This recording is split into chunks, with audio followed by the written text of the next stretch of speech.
When you picture an ideal American family from the past, what do you see?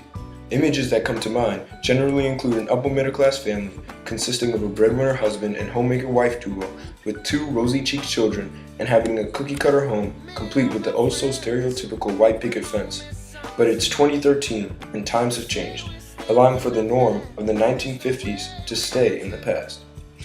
Today, the term family encompasses a wide variety of combinations that prove to be equally as functional as the traditional nuclear family, be it same-sex marriage, dual-earner families, childless couples, step-families, or single-parent families. Our society is evolving and growing towards one that characterizes the American people as truly a nation of innovative change for the greater good.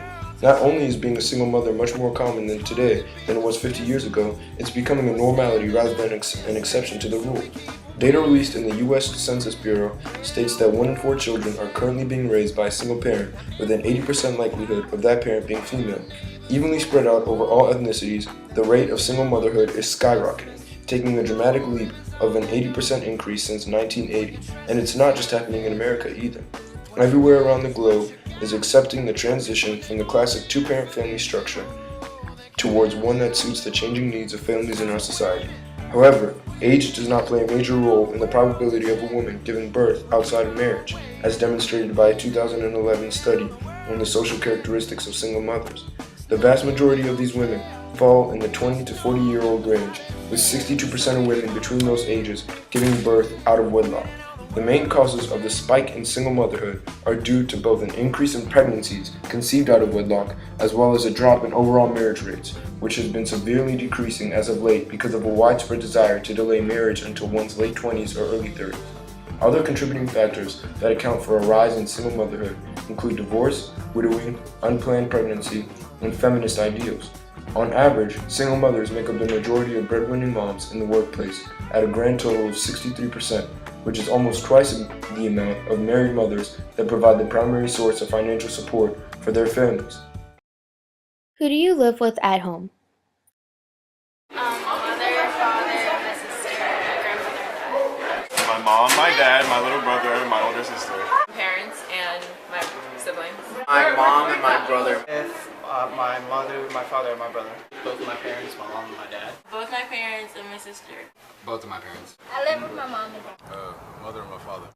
Just my mom and my sister. That's my mother. My mother. My dad and my stepmom.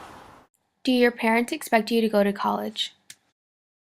Yeah. Yes, they do. Yeah. Yes. Yes.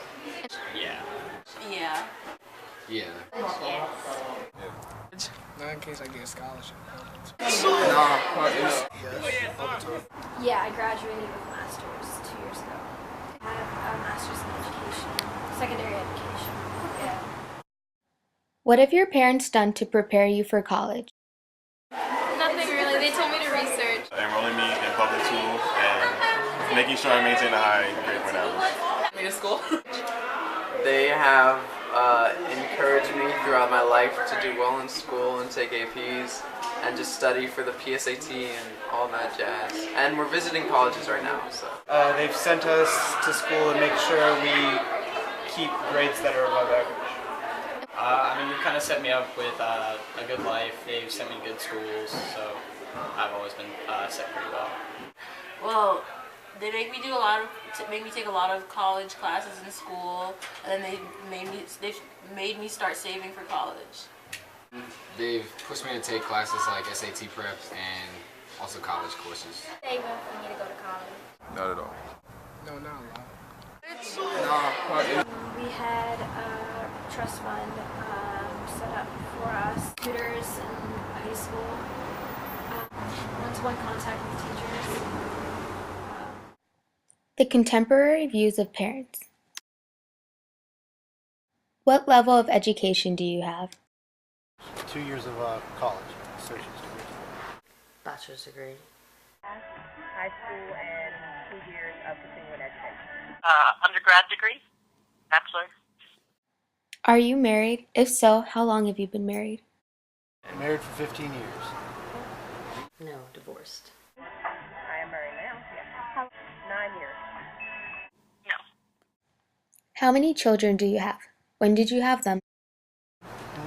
got 3, and I've started in 2002, and had our last one in 2008.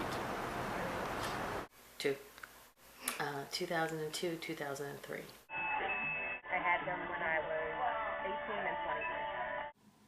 The oldest I had in 1990, the second in 1995, and the third in 2002. Do you expect your children to go to college? Not forcefully, but yes, if they want to. Absolutely. Yes. What level of education do you hope that your children obtain? At least high school. Well, I'll say the minimum level I would hope would be a master's. I would expect for them to actually go to college and get a degree. Undergraduate is my minimum requirement. Anything past that is fine. It's on them. What have you done to prepare your children for college? Just savings bonds and just saving accounts. We've talked about college. We've talked about the expectation that they're going to college. We visited a couple campuses, and one of them was taking a class on a campus. My oldest one has a trust fund to my ex-husband that I contribute to years ago, and my youngest one just starting to put a few dollars to the side and flex with him working and everything. I just made sure they had that they maintained their grades and were respectful and were involved in other activities aside from just their academics. Statistics have shown that the number of households headed by single mothers has increased. Do you think it is more socially acceptable now to be a single mother than it was in the past? Absolutely. Absolutely. I mean, I think society has adapted pretty much to everything. Well, both my parents are still married, 43 years this year, so. Most of my friends are married. Most of my family, aunts and uncles are married. My cousins, most of them are married. I'm like one of the few, one of 3 that I know of single families, single parent. Yes, I would say that it's not common in our culture. So it's actually looked down upon. I want to say it's more acceptable now. Back then it wasn't. It was more shunned because most families are supposed to be together when they have kids and things of that nature. Oh, absolutely. I'd say so, yeah. No, I don't think it's social. Social now to be a single mother. I think it still takes 2 to raise kids. do you think it is more socially acceptable because the numbers are increasing or vice versa? I think just this year, just the volume, the divorce rates, and just the sheer volume is making it be more acceptable. Everybody can relate to it because there's more of them. Now I want to say it's more of a society and a celebrity thing because a lot of celebrities have just their kids and it's just them. A lot of them aren't married, so I kind of almost see it as they're accepting it that way.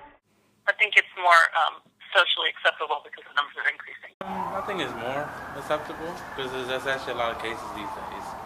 Oh. You got deadbeat kind of dads that don't like taking care of their kids. Do you think being raised by a single parent has an effect on a child's success? No, well, positive or negatively, yes, both ways, I'm sure, absolutely. I'm sure. No, I don't think it'll affect their success. It may even push them to strive a little harder. But I think it affects their self-esteem more so than anything. And I don't know if that in turn would affect their success, but I'm thinking that they may be more driven.